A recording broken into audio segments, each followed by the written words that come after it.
Hi, everybody, and welcome to the No Depression sessions here at Jan's house in Nashville. This is brought to you thanks to our friends at AEA Microphones, and joining us right now is Jesse Dayton. Jesse, thanks for doing this, man. Hey, how are you guys? We're doing fantastic now. We've been doing fantastic today. We're doing even better now that you're here playing some music for us. Right on. Yeah, it's good to be here. It's a nice laid-back vibe for everybody who's watching. It's very cool in here, and I brought this old guitar, this Wayne Henderson guitar, and we're going to try to make some noise on it for you. That sounds fantastic, man. I would love to hear that. I know we're about to hear 4 songs today. 2 of them are from the brand new upcoming record, and we're going to hear 2 others from across the catalog as well. What do you want to do first today? I'm going to do this song that I wrote about this guy who was from Marfa, Texas, before Marfa was a thing, you know. Marfa's kind of become a scenester thing, you know, and but back in the day, he lived in this little town next to it called Valentine, and his name was Boyd Elder, and Boyd Elder kind of started the art scene out there. He was an artist, and him and this guy that wrote this song called "I Fought the Law and the Law Won," you know this song, became a big punk rock anthem.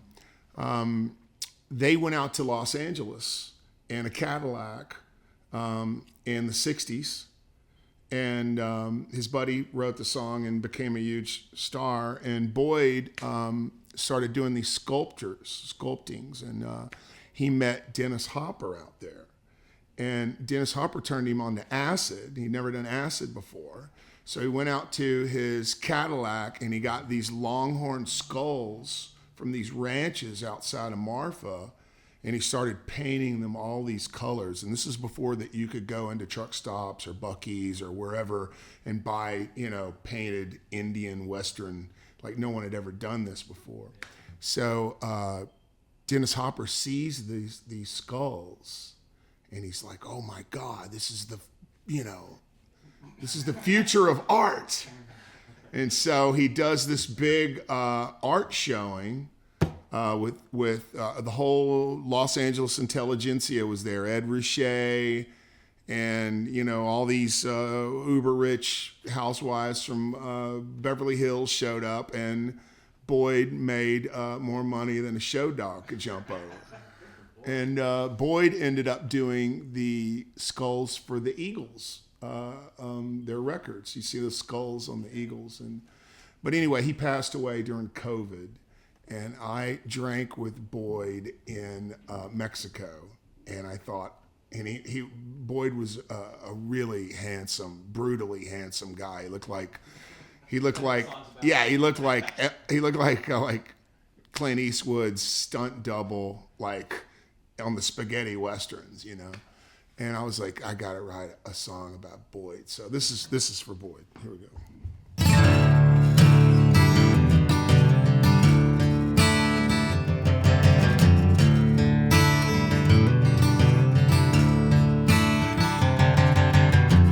Boyd Elder was a Lone Star man, painted longhorn skulls on demand, kept a house out in Valentine, hung out in Marfa when the lights would shine.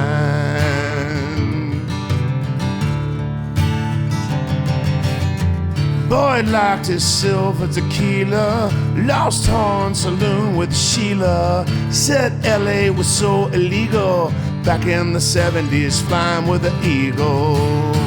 Well, he's driving through the desert in a Cadillac, a trunk full of longhorn skulls in the back, working on a painting, working on a bus, loving all the women and running from the fuzz. Yeah.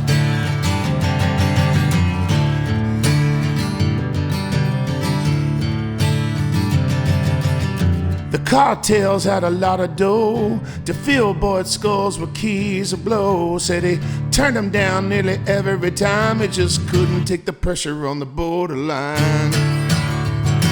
Oh.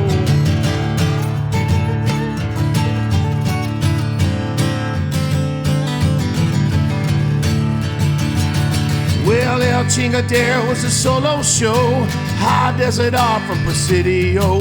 It was one big party, him and Bobby Fuller. The Trans Vegas boys wouldn't know one cooler.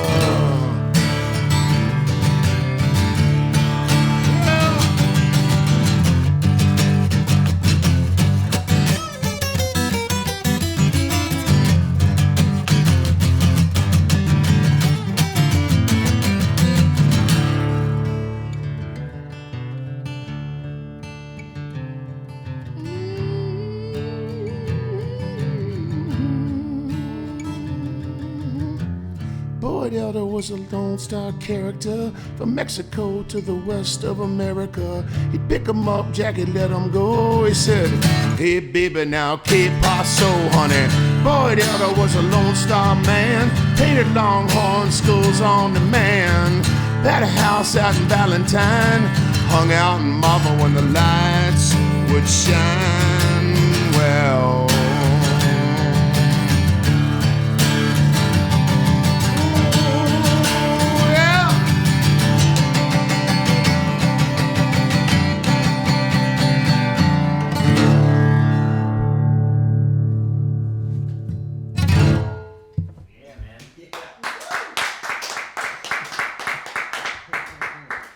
Cheers to Boyd. one down, 3 to go.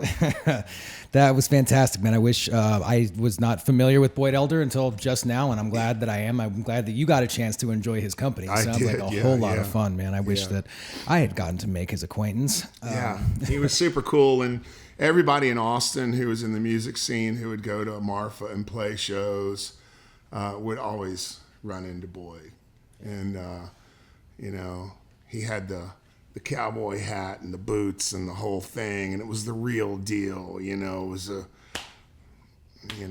it wasn't staged. Yeah, no, I believe it. And speaking of real deals, I heard you and Juan were talking offline about, and you were talking online as well, about the Wayne Henderson nature of the instrument that you are playing right now. And he seems like a very real guy. We haven't had a chance to meet him, but keep on hearing about him and the legendary guitars that he makes. Can you tell us more about this instrument that you have right here? I don't know that much about it. A Luther, you will find no better, Luther than Wayne Henderson. And I know all these bluegrassers especially are obsessed with him. You know, he's like apparently can part the seas like Moses. You know what I mean? So, and we were just talking about Juan was going to make the pilgrimage to see, you know what I mean? It's like kind of going to Mecca and facing the wall with your arms out, you know? But no, he's an amazing guitar maker, and he made this Martin, and he only made like not many of them. And so, it's a pretty impressive small list of people. And I got this guitar through a friend of mine named Jim Jard, who was lucky enough to get his hands on one. And then eventually I wore Jim down, and he relinquished the guitar. It took years, you know. Yeah. I think it was maybe one of the Gibson brothers that was telling us the story about that Eric Clapton was on the waiting list for a Henderson guitar, and he was like, you don't get bumped up to the front of the list no matter who you are. Like you wait your turn, you know. Yeah, no one. And Clapton has quite a few of these, but so many people do that are not so many people, but so many people that are like the heavy cats who can afford them. Yeah.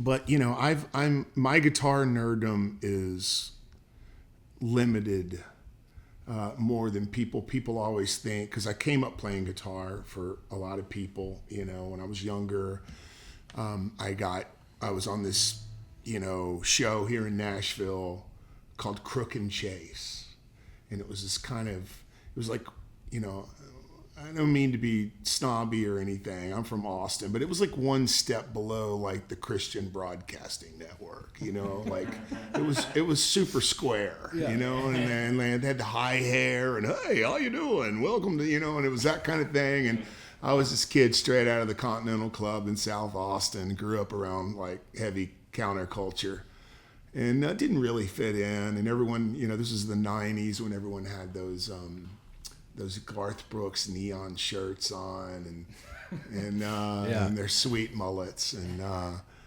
and so I really stuck out, and I went on this show that night, and my publicist comes in and goes, hey, Christofferson's on the show tonight, I want to introduce him. And I thought to myself, oh, this just got a whole lot cooler.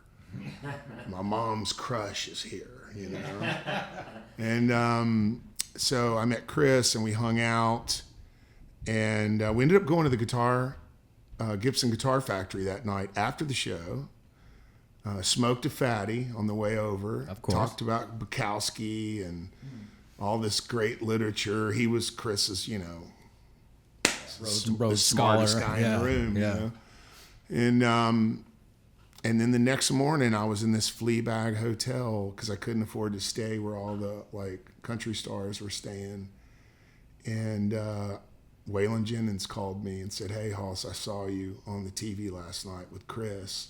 Why don't you come play guitar on this song I'm doing today?" And I'm like, let me check my schedule. Smart enough to pull this off, So that's how it kind of started. But that was the beginning of playing with musicians who I'd, grown up listening to in Texas, and that's great, man. I'm glad that that happened in your career, and you got a chance to meet the heroes and be peers and contemporaries with them instead of always looking up, but really participating in it. It's fantastic. Yeah. And there's the family connection too. I mean, Shooter produced the upcoming record, right? Yeah, Shooter. I met Shooter on those sessions when Shooter was in 9th grade.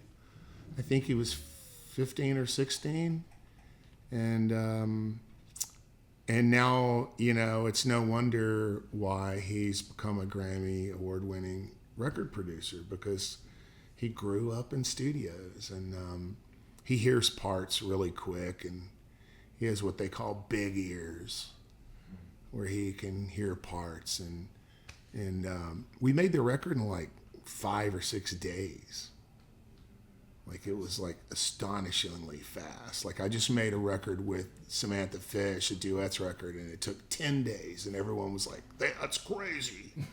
And then with Shooter, it was even. Yeah, it's not here. Hold my beer. That's nothing. Yeah.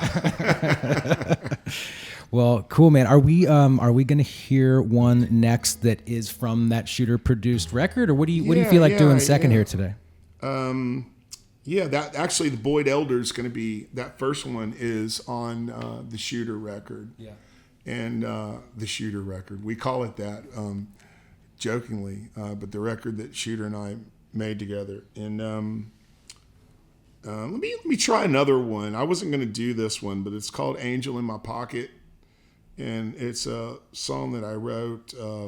My friend Shyla Morrow used to always say that to me all the time. She's like, "Don't get down. You got an angel in your pocket. You'll be all right." And I never knew what that meant, but I always thought it was really cool. So I ended up writing a song. So here we go. Want to try it?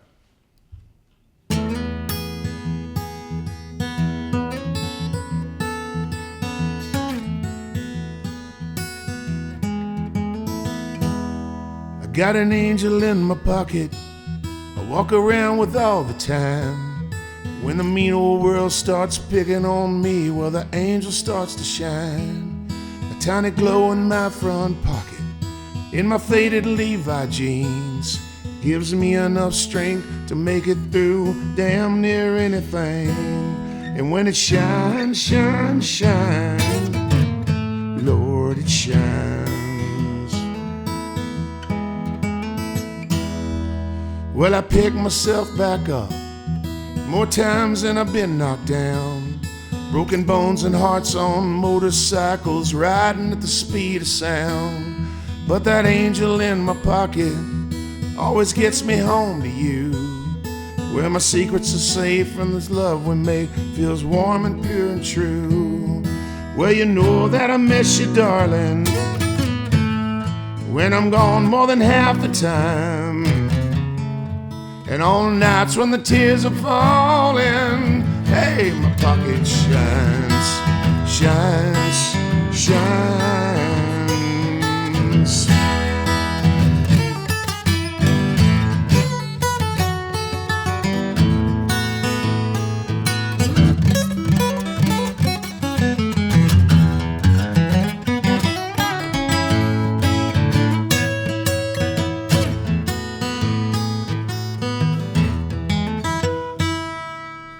Well, I hurt myself a million ways, thinking I don't deserve you. But my angel's dark got me through the light, and I somehow made it through. Now the universe is smiling. It had other plans for me. They put an angel in my pocket and brought you here to me. Well, you know that I miss you, darling, when I'm gone more than half the time. And on nights when the tears are falling, hey, my pocket shines, shines, shines. Oh, oh yeah. My pocket shines, well.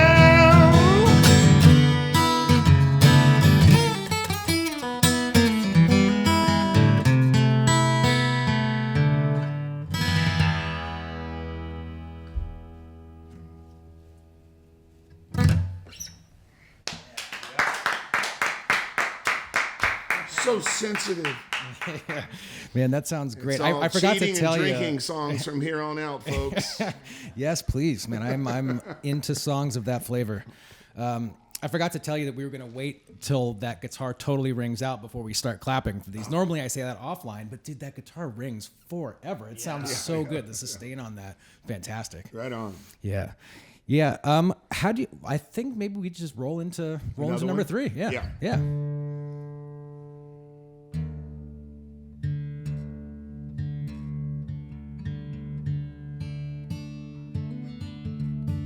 All right.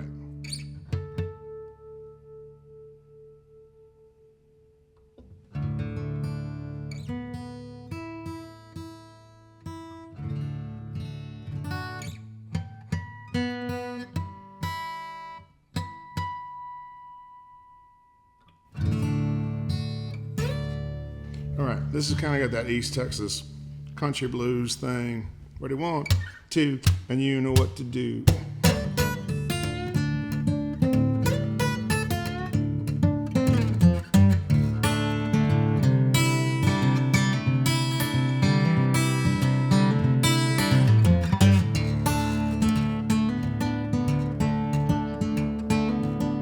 Cajun girl from Beaumont town, make the etouffee, drink the whiskey down.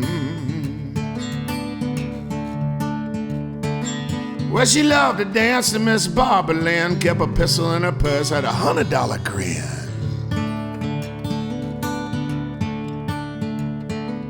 Well, I married her on the courthouse stand, no wedding ring, just a cigar band, and she's gone, gone, gone. Yeah, Jesus called her home.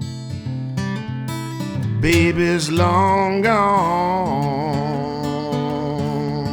Shake 'em on down.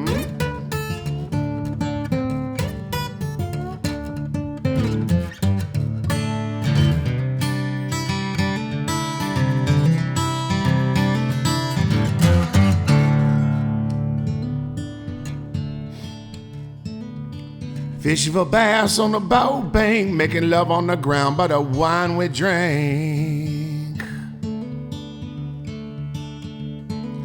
Now I caught her stepping out just a couple of times, ain't no saint myself, and I know that rhymes. She's gone, gone, gone. Yeah, Jesus called her home.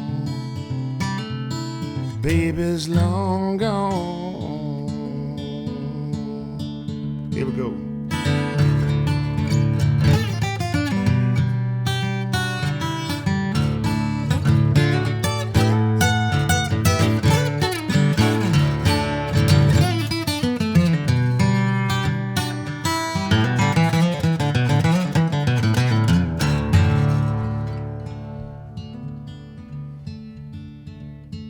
One day we just up and drove to Florida, got pulled over on the I-10 corridor. Watch out, watch out, watch out. Police said, son, you're a long way from home with your broke headlight and your shiny chrome. Well, that guitar picker can't bail you out. For $1,000 you can go on about your business. Sing it. Baby's long gone. Yeah, Jesus called her home. Baby's long gone. One more time, shake 'em on down, yeah.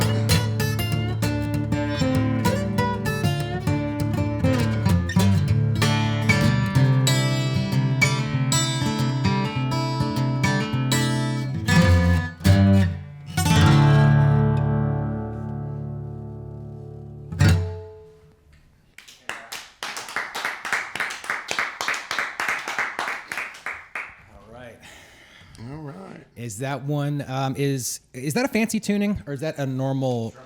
Is Drop it D. Drop D? So not that Yeah. fancy, not Not that normal, fancy. not normal, but not nothing too exotic. I got a fancy one I'm fixing to do though, but Is it? Are you going to a fancy tuning right now? Yeah. What is this fancy tuning that you're headed towards? A.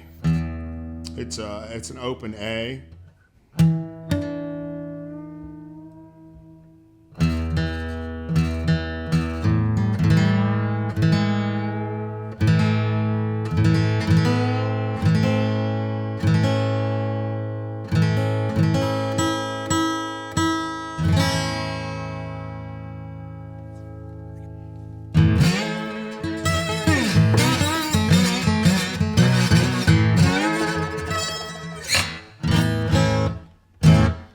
Hell yeah. All right. So cool. One more? Yeah. Okay. I'm going to do this song about this old Creole woman from Louisiana that raised me. She lived with my family. It's funny when you tell people outside of the South, oh, you had a nanny. Like they think you got money, but we didn't have any money. She'd just come over and help us, and she would live with us and took really good care of us. And so while my parents were the first ones to make it out of the oil field and become like, academics and went to college, and my brother and sister were gone, I was at home with this 85-year-old black woman from Crowley, Louisiana, and she was teaching me how to make a roux, and she was turning me on to Lightning Hopkins and teaching me how to roll a really good kite cigarette, which will come in very handy later. But she turned me on to all Zydeco music and, all this stuff. And so she's my best friend, and could do it for her.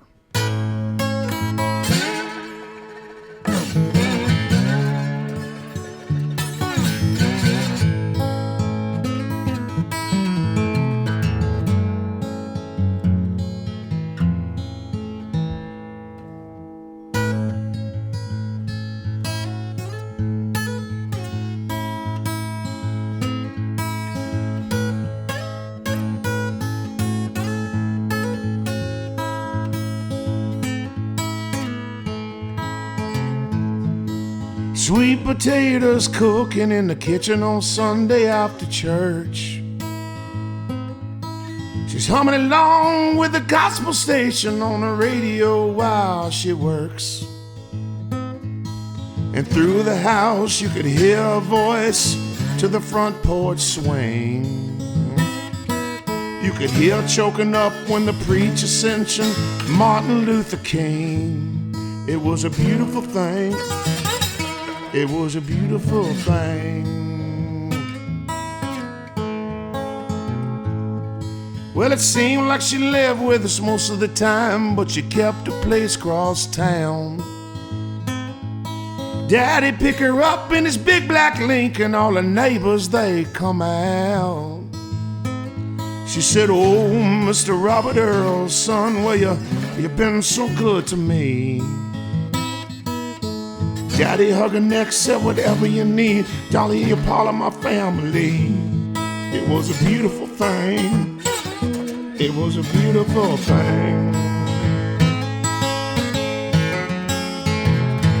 Yeah.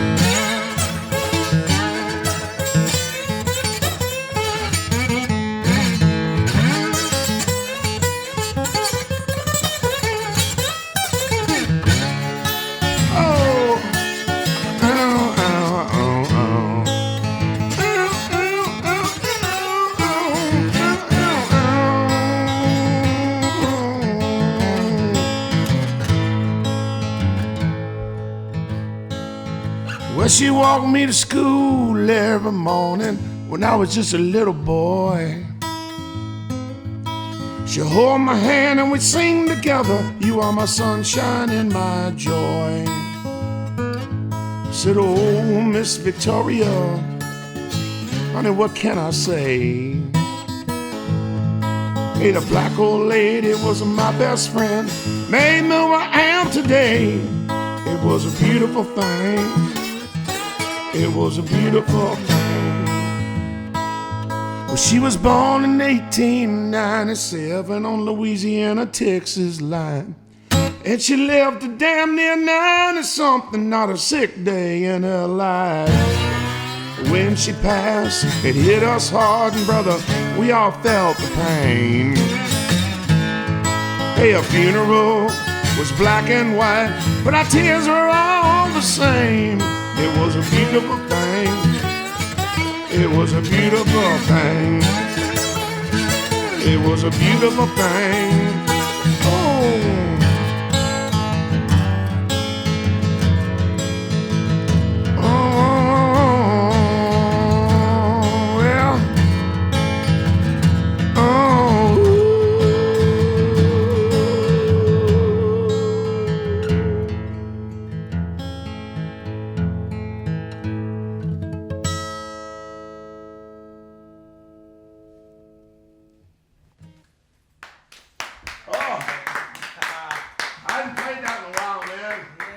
That one feels really, yeah, I know. I mean, I've got the goosebumps right now That's too. not an easy That's, one to play. Yeah, I believe it. I believe it. Well, thank you, man, for sharing that with us and all the music and your time. And let's go have a beverage and raise one to Miss Victoria.